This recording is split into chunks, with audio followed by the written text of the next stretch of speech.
모세는 물에서 건짐 받았다고 했습니다. 부모가 아기를 갈대 상자에 넣어 나일강에 떠내려 보냈는데 마침 목욕하러 나왔던 애굽의 공주가 이를 발견하고 건져서 자기 아들로 삼았습니다. 아들이 없어 고민하던 애굽 공주는 울고 있는 아기를 발견하고는 불쌍히 여겨 자기 아들로 삼은 것입니다. 이 공주는 젖이 없으니 이 아기를 키우기 위해서는 유모가 필요했습니다. 마침 그때 모세의 누나 미리암이 주위에 있다가 공주에게 다가가서 말했습니다. 제가 이 아이를 위해 유모를 불러올까요? 공주는 그리하라 했습니다. 미리암은 모세의 어머니를 불러왔습니다. 모른 척 유모를 불러왔습니다. 그래서 모세는 어머니의 품에서 어머니의 젖을 먹으면서 무럭무럭 잘 자랐습니다. 어머니 품에서 히브리어를 배우고 또 여호와 하나님에 대한 신앙 교육을 받은 모세는 어느 정도 자라자 바로의 공주가 데리고 갔습니다. 아마 대여섯 살쯤 되지 않았을까 이렇게 생각합니다. 모세는 바로의 궁전에 들어가서 정식 교육을 받았습니다. 왕자 교육을 받은 것이죠. 애굽의 최고의 학자들 밑에서 애굽의 학문을 다 배웠습니다. 사도행전 7장 22절에 보면은 모세가 애굽 사람의 모든 지혜를 배워 그의 말과 하는 일들이 능하더라 했습니다. 애굽 사람의 모든 지혜를 배웠다. 단지 지식을 배운 게 아닙니다. 단지 산수하고 단어 외우고 그것이 아니라 참된 지혜를 배웠다. 앞으로 왕이 되기 위한 모든 교육과 훈련을 다 받았습니다. 그래서 그의 말과 하는 일들이 능하였다고 했습니다. 말 이것은 말들입니다. 말들, 로고이 이론, 학문을 뜻합니다. 말이 능하였다. 모세는 말 주변은 없었습니다. 말은 유창하지 않았습니다. 말의 내용은 아주 깊이 있고 좋은데 말재주가 없었어요. 혀가 짧았습니다. 성경의 표현으로는 혀가 뻣뻣했다. 그래서 말이 유창하지는 못했습니다. 오히려 배우지 못한 형 아론이 말재주가 있었습니다. 그냥 약장수처럼 잘 말했습니다. 따라서 모세가 말이 능했다 하는 것은 말을 잘했다 하는 뜻이 아닙니다. 그게 아니고 논리에 능했다, 학문에 능했다 하는 뜻입니다. 이 로고스는 말이란 뜻이지만은 또 학문이란 뜻도 됩니다. 그리고 하는 일이 능했다. 일들인데 일들. 이것은 실무, 행정, 또 경영 능력을 말합니다. 이 실무 능력 이것도 참 중요합니다. 어떤 사람은 지식은 있는데 행정을 못하는 그런 경우가 있습니다. 현실을 모르고 행정과 실무를 모르는 그런 사람이 있습니다. 대학의 유명한 경제학 교수를 재무부 장관에 기획재정부 장관에 시켜놓으면 나라 경제가 엉망이 되는 경우가 있습니다. 이론은 밝은데 강의는 잘 하는데 탁상 공로만 하고 이 실물 경제를 모르는 그런 경우가 있습니다.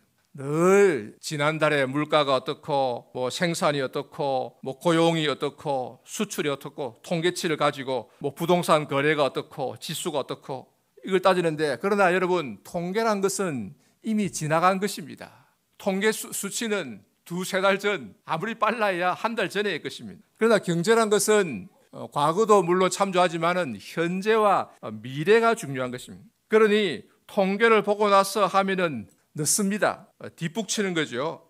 몇 달 앞을 내다보고 선제적으로 금리를 내리고 해야 하는데 만날 통계 보고 이론이야 뛰어나지요. 이론만 따지다가 다 놓쳐버립니다. 그 사이에 자영업자들 죽고 서민들 고통이 심해집니다. 우리나라가 지금 그렇게 되고 있지 않습니까? 그러나 모세는 이론뿐만 아니라 실무에도 능했다고 합니다. 행정 능력이 있었다. 경영 능력이 있었다. 이것이 지도자에게는 또 대단히 중요한 것입니다. 자, 이런 실무 능력에 있어서 빼놓을 수 없는 것은 무술과 병법이었을 것입니다. 이 왕이 되려면은 무술, 병법에도 뛰어나야 됩니다. 말로만 하는 게 아니고 막판에는 싸워야 되거든요. 칼싸움, 옛날에 칼싸움, 창 던지기, 격술, 상대방의 급소를 쳐서 단번에 제압하는 그런 방법, 이 다 배워야 됩니다. 그리고 또 이제 병사를 움직이려면 진을 치는 방법, 공격과 방어의 전술, 병력 운용술 등등 이런 것들을 다 배워야 됩니다. 그래서 이 출애굽기에 보면은 애굽을 나왔을 때에 아말렉족이 이스라엘을 기습해 왔을 때 모세가 좀 높은 곳에 올라가서 손을 들었다. 여호수아를 내보내서 막게 하고, 모세가 손을 들었는데 손을 들면은 이기고 내리면 졌다. 물론 이걸 기도로 보는데 기도하면 이기고 안 하면 졌다. 그런데 기도를 안 할 리가 있습니까? 이 손을 들었다는 것은 또한 동시에 이것은 병사들을 지휘하는 것을 말합니다. 앞으로 진격, 뒤로 후퇴, 진격, 후퇴, 이걸 잘해야 되는 거거든요. 그 다음에 모압 평야 앞에서 헤스본 군대의 공격을 받아서 그것을 다 물리치고, 그 다음에 또 바산 왕의 군대를 일순간에 다 물리치고 요단강 동쪽의 넓은 땅을 차지했습니다.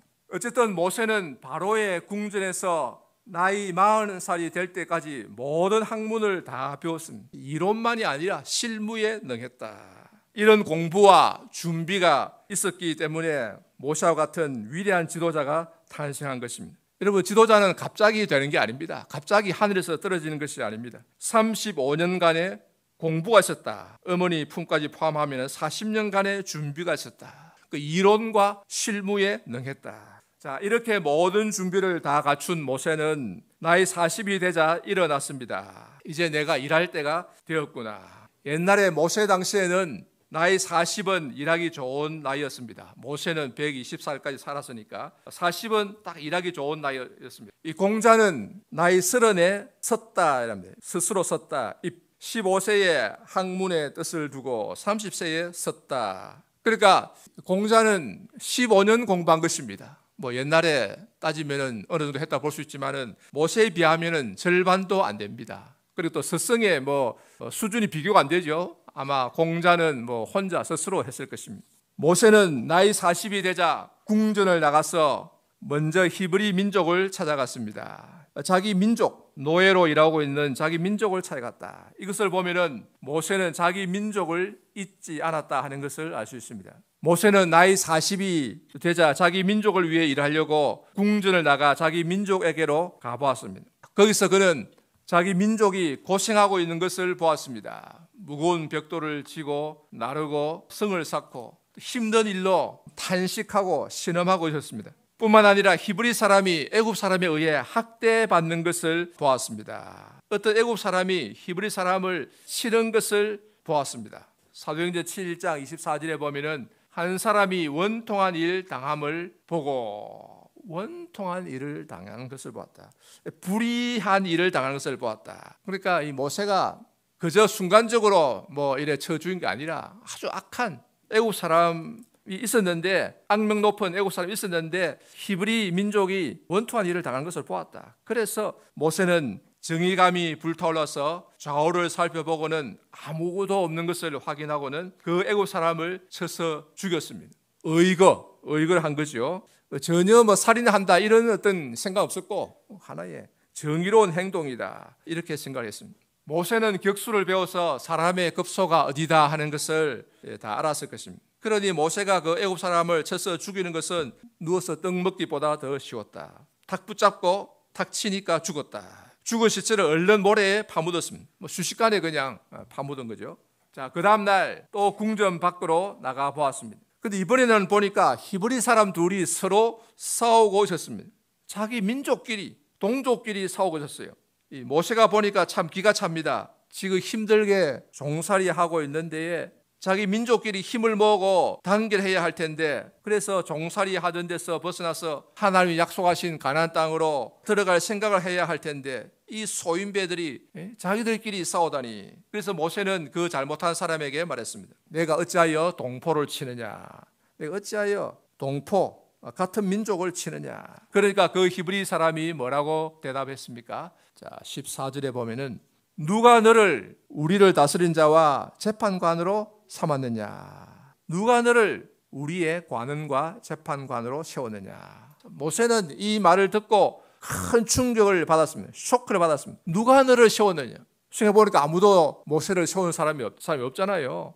임명장이 없잖아요. 세운 사람이 없는데 자기 스스로 나섰습니다. 그러니까 이 히브리 이 사람이 이 소인배들이 모세에게 대들었습니다. 네가 뭔데 나서냐? 왕자면 다냐? 너는 왕궁에서 잘 먹고 잘 살았잖아. 너는 금수저잖아. 금수저가 어찌 우리의 노예의 삶을 알아? 이런 식입니다. 그리고 그 히브리 사람이 또 말했습니다. 내가 애굽 사람을 죽인 것처럼 나도 죽이려느냐. 이 사람은 어제 모세가 애굽 사람을 죽이는 것을 보았다는 것입니다. 다 보고 있었다. 모세는 아주 쇼크를 받았습니다. 큰일 났다. 일이 탈로 되었구나. 은밀하게 한 일이 탈로 되었다. 이 탈로 났을 뿐만 아니라 자기 민족, 동족이라면은 보고도 모른 채 해줘야 되는데 오히려 잘한다고 생각하고 도와줘야 할 터인데 오히려 반대편에 섰습니다. 애굽 사람 편에 서서 지금 말하고 있는 것입니다. 내부 총질이죠. 이 참 기가 찹니다. 기가 찬 일이 벌어집니다. 여러분, 세상 일이란 것이 그렇게 쉽지가 않습니다. 뜻대로 안 되고 원리대로 안 되고 법대로 안 되고 그래서 참 차질이 생기는 경우가 많습니다. 이 히브리 사람이 알 정도면 벌써 소문이 많이 났을 것이다. 자, 앞이 캄캄합니다. 자, 애굽의 바로가 이 일을 듣고 모세를 죽이고자 하여 찾았습니다. 당상 모세를 잡아오느라. 이 바로는 누구였을까? 1장에 나오는 앞에 바로와 좀 다를 수가 있습니다. 40년이 지났기 때문에. 그래서 여기 바로는 뭐 누군지 확실히 알 수는 없지만은 투트모세 3세, 아마 1세가 자기가 그 공주의 아버지, 2세는 아마 공주의 남편, 3세는 남편이 죽고 나서 아마 남동생이거나 어붓 아들이다. 확실히 알 수 없습니다. 애굽의 옛날의 역사가 우리가 확실히 알 수는 없는 거거든요. 아마 이 툭모세 3세라면은 모세가 24세쯤 되었을 때에 왕위에 오른 것으로 보입니다. 만약 그렇다면은 이 바로에게 있어서 모세는 잠재적인 경쟁자입니다. 라이벌입니다. 늘 신경 쓰이는 적이죠. 언제 또 이 모세가 왕위를 차지하려고 그러지 않겠지만은 그래 하려고 할지 모른다. 그래서 이 바로는 모세를 죽이고 싶었는데 명분이 없어서 못 죽였는데 잘 됐다. 모세가 살인죄를 저질렀으니, 그리고 단지 살인죄만이 아니라 히브리 민족 편에 서서 애굽 사람을 죽였으니 이거는 반란죄다. 반란죄. 역모에 해당된다. 큰 죄다는 거죠. 당장 잡아서 죽여야겠다. 자, 이것을 낌새를 챈 모세는 급히 도망을 치게 되었습니다. 그러마 날 살려라 하고 도망을 친 거죠. 손자병법의 마지막 36개는 하다도 안 되면 도망치는 겁니다. 그런데 모세는 손자보다도 1000년이나 앞서요. 그러니까 이 모세병법이라 말해야 되겠죠. 예. 그래서 여러분, 어린이 여러분, 달리기가 중요합니다. 하다도 안 되면 달아나야 돼요. 그래서 달리기를 좀 잘해야 되는 겁니다. 예. 그래서 모세는 달리기 훈련도 잘 받았기 때문에 손살같이 달려서 홍해 쪽으로 가서 이제 바다로 가지 않고 옆으로 육지를 통해서 수르 광야를 지나고 또 신 광야를 지나 시내산 앞을 지나 미디안 광야로 도망을 쳤습니다. 이 코스는 옛날에 애굽의 죄인들이 도망칠 때 사용하는 코스입니다. 그리고 또 저 시내 반도에 거기에 보석 광물을 채취하는 광산이 있었어요. 터키석이라고 아주 녹색의 그런 광석이 있었는데 그걸 캐고 또 저 넘어가면 구리를 캐는 광산도 있습니다. 모세는 지리 공부를 통해서 이 코스를 잘 알고 있었을 것입니다. 모세가 도망간 그 미디안 광야는 시내산에서 거리 멀지 않은 광야입니다. 여러분, 시내산은 뭐 다 아시겠지만 시나이 반도에 있습니다. 시나이 반도 남쪽 부분에 있어요. 아라비아 반도에 있는 게 아닙니다. 우리나라에 뭐 어떤 사람이 나타나서 아라비아에 뭐 왕자와 친해가지고 침수를 가지고 뭐 가서 아라비아에 가서 시내산을 찾았다 막 그러면서 동영상을 찍어가지고 올리고 그 사람이 집사였는데 나중에 뭐 장로되고 목사 됐는가 모르겠는데 굉장히 많은 사람이 따르고 시내산은 아라비아의 반도에 있다고 야단을 하고 목사들도 따르고 하는데 그러다 그 거짓말입니다. 시내산은 아라비아 반도에 있지 않고 시나이 반도에 있습니다. 그래서 시내산인 것입니다. 여기에 대해서 말하려면 뭐 한참 걸리니까 넘어가겠는데 성경을 많이 읽어보면은 답이 있습니다. 자, 여기 미디안 광야는 시내산에서 멀지 않습니다. 그러니 모세가 양을 몰고 시내산 밑으로 온 것입니다. 하나만 말씀드리면은 출애굽기에 보면은 이스라엘 백성이 출발해서 이제 나갈 때에 사흘 만에 홍해 앞에 진을 쳤습니다. 그리고는 이제 그 다음 날 이제 홍해를 걷는 거죠. 그런데 이 시내산을 이 아라비아 반도에 있다 보면은 홍해 바다를 걷는 것이 아니고 아카바, 저 동쪽인 아카바만을 건너야 됩니다. 거기가 가려면 적어도 열흘은 걸립니다. 그 아카바만을 걷는 게 아니고 홍해를 걷는 겁니다. 자, 여기 미디안 광야에는 베두인들이 살고 있었습니다. 광야에서 양을 치며 사는 유목민들을 말하는데, 베두인도 구체로 들어가면 족속이 26민족인가 그랬대요. 그 부족이 많이 있고 자기 구역이 있습니다. 그 시내산 거를 관할하는 그 부족이 있는데, 그 이름은 뭔지 모르겠습니다. 그걸 통틀어서 이제 유목민들을 시나이 반도 거기에 이제 살고 있는 유목민들을 베두인이라 이렇게 부릅니다. 텐트 생활을 하는 유목민들입니다. 아주 단순한 삶을 살고 있지요. 참 아주 우리 어릴 때 시골에서 사는 그런 모습 같습니다. 아주 소박합니다. 모세는 미디안 땅에서 40년을 머물며 양을 치고 살았습니다. 모세로서는 커다란 실패였습니다. 인생의 실패를 맛보았습니다. 애굽의 모든 학문을 다 배운 왕자의 신분에서 양을 치는 목동의 신세로 전락했습니다. 그리고 늘 언제 잡혀갈지 모른다. 이 쫓기는 살인자로서 살게 되었습니다. 왕궁에서 광야로, 마치 천국에서 지옥으로 떨어진 것과 같습니다.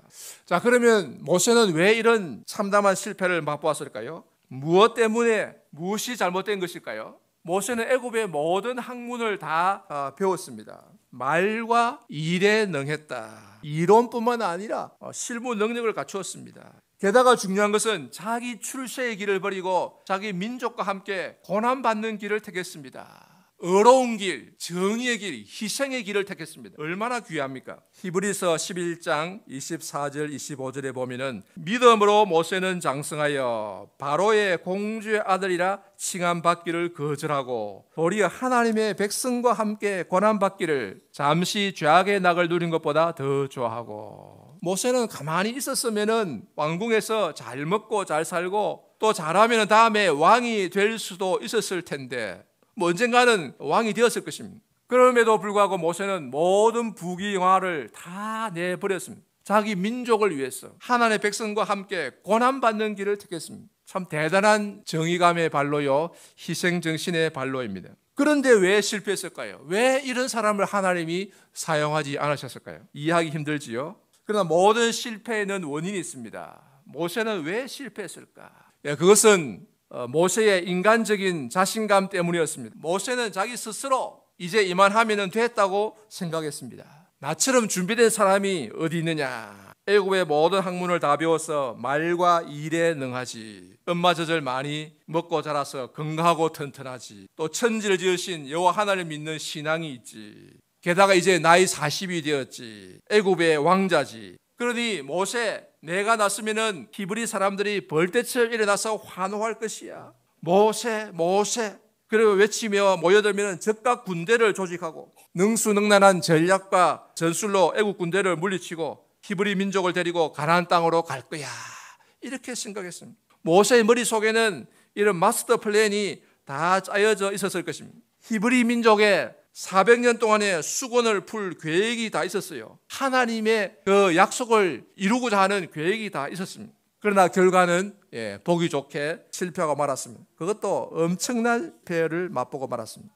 봉기를 일으켜 보기도 전에 일이 탄로 나고 말았습니다. 살인자 신세로 도망을 치게 되었습니다. 먼 타국 미디안 광야에서 참 양치기 노인으로 한평생을 보내게 되었습니다. 왜 그랬을까요? 그 이유는 모세가 너무 자신만만했기 때문입니다. 나처럼 준비된 사람이 어디 있냐? 인간적인 자신감이 충분했습니다. 나는 충분한 자격을 갖추었다. 게다가 모세는 우리나라 정치인들과는 다르게 희생정신이 있었습니다. 아주 중요하지요. 자기 민족을 위해서 애굽의 왕위도 포기하고 참 거룩한 희생정신을 가지고 있었습니다. 애족정신이 있었습니다. 그러나 하나님의 부르심이 없었습니다. 하나님이 모세를 부르신 것이 없었거든요. 하나님이 부르시지도 않았는데 자기 스스로 나선 것입니다. 자기 몸을 다 바쳐서, 인생을 다 바쳐서 나섰지만은 그때는 하나님의 부르심이 없었습니다. 하나님은 교만한 사람을 물리친다고 하셨습니다. 나는 할 수 있다. 나는 자격이 있다. 이런 사람을 하나님은 싫어하십니다. 하나님은 그런 사람을 미워하셔서 낮추십니다. 베드로는 내가 주를 위하여 죽을지언정 주를 배반하지 않겠습니다. 자기 몸을 참 던져서라도 주님을 따르겠습니다. 이렇게 했을 때 베드로는 넘어지고 말았습니다. 그리고 무엇보다도 하나님의 때가 있습니다. 하나님의 계획은 따로 있습니다. 때가 되어야지, 때가 되지 않으면 무슨 수를 써도 안 됩니다. 사도 바울도 다메섹 도상에서 회심하고 나서 다메섹에서 복음을 전하고 그 다음에 예루살렘에 올라가서 또 복음을 전하려고 했는데 유대인들이 참 그 바울을 의심하고 반대하고 물리치고 또 사도들이 그를 받아들이기를 주저했습니다. 유대인들이 죽이려 했습니다. 그래서 결국은 사도 바울은 자기 고향 길리기아 다소로 내려가서 그 10년 가까이를 지내야했습니다. 사도 바울처럼 준비가 되고 아주 열심히 특심한 사람도 때가 되지 않으면 하나님이 서지지 않는 것입니다. 여러분, 오늘날 우리도 너무 자신만만하면 넘어집니다. 실패합니다. 나는 할 수 있다, 나는 능력 있는 사람이다 하면서 자기 스스로 나서면 넘어지고 실패하기 쉽습니다. 모세는 비록 정의감이 충만하고 자기 자신의 부귀영화를 다 버리고 자기 민족을 위해 희생하려고 자기 몸을 던져 나섰지만은 그러나 하나님의 부르심이 없이 인간적인 자신감으로 나섰을 때 그만 실패하고 말았습니다. 바로에게 쫓겨서 미디안 광야로 도망을 쳤습니다. 그러므로 우리 성도 여러분, 사람은 저마다 자기 잘난 맛에 살아요. 모세는 정말 잘났습니다. 얼굴이 잘생기고 신체 건장한 데다가 애굽의 모든 학문과 실무를 다 배워서 말과 일에 능했습니다. 아주 훌륭한 왕이 될 수 있었습니다. 보통 왕이 아니라 대왕이 될 수 있었다. 이집트의 어떤 가이드의 말을 들으니까 만일 모세가 왕이 되었다면 느부갓네살을 능가하는 대왕이 되었을 것이다. 중동 전체를 통일하고도 남을 사람이다. 이렇게 말하는데 참 인상적이었습니다. 자, 게다가 모세는 정의감이 투출했습니다. 우리나라 정치인과는 차원이 다르지요. 정의감이 있었습니다. 고난받는 자기 민족을 위해서 자기의 부귀영화를 다 버리고 희생하고 나섰습니다. 살신성인의 희생정신을 가지고 있었고 애국 애족 정신이 투출했습니다. 정의감이 있었습니다. 게다가 용감했습니다. 행동할 줄 아는 의인이었습니다. 그러나 모세는 처음에는 실패했습니다. 처참한 실패를 맛보고 말았습니다. 하나님 보실 때는 아직 아니다, 아직 멀었다는 것입니다. 아직 인생 공부 40년이 더 남았다는 것입니다. 책상 앞에서의 공부만이 전부 다가 아니고 광야에서 낮아지고 겸비해지고 온유해지는 그 40년의 인생 공부가 아직 남았다는 것입니다. 자기의 자신감을 다 버리고 자기가 인간적으로 나서서 해보겠다 하는 생각도 다 버리고 모든 것이 다 이제 없어졌을 때에 오직 하나님만 바라보고 하나님만 의지하고 기도하는 사람이 될 때까지 아직 40년을 더 훈련받아야 했습니다. 그래서 나이 80이 되었을 때 하나님은 모세를 부르시고 그 낮아진 모세를 보내셔서 이스라엘 백성을 애굽에서 인도하여 내신 것입니다. 그러므로 우리 성도 여러분, 우리가 비록 실패했을지라도 인간적인 자신감으로 인하여 넘어졌을지라도 하나님은 우리에게 다시금 기회를 주십니다. 우리가 충분히 낮아져서 온전히 하나님만 바라보고 하나님만 의지하면은 반드시 두 번째 기회가 찾아올 줄로 믿습니다. 이를 위해서는 우리가 하나님을 의지해야 됩니다. 전적으로 하나님을 의지해야 됩니다. 자기 자신을 낮추고 나는 스스로 할 수 없다는 것을 깊이 인식하고 하나님을 꼭 붙들고 믿음으로 나아가면은 반드시 우리에게 또다시 기회가 찾아올 줄로 믿습니다. 야고보서 4장 6절에 하나님이 교만한 자를 물리치시고 겸손한 자에게는 은혜를 주신다고 했습니다. 또 베드로전서 5장 6절에 그러므로 하나님의 능하신 손 아래서 겸손하라. 때가 되면 너희를 높이시리라고 하셨습니다. 그리고 모세처럼 젊었을 때는 준비를 잘 해야 합니다. 모든 학문을 배워서 말과 일에 능한 사람을 하나님이 귀하게 사용하십니다. 사랑하는 우리 성도 여러분 모두 자기를 낮추고 겸손히 믿음으로 나아가는 성도들이 다 되시기를 바랍니다. 때가 되면 우리를 높이실 하나님을 바라보면서 인간적인 자신감, 교만을 다 버리고 하나님을 의지하고 기도하며 나아가는 성도들이 다 되시기를 바랍니다.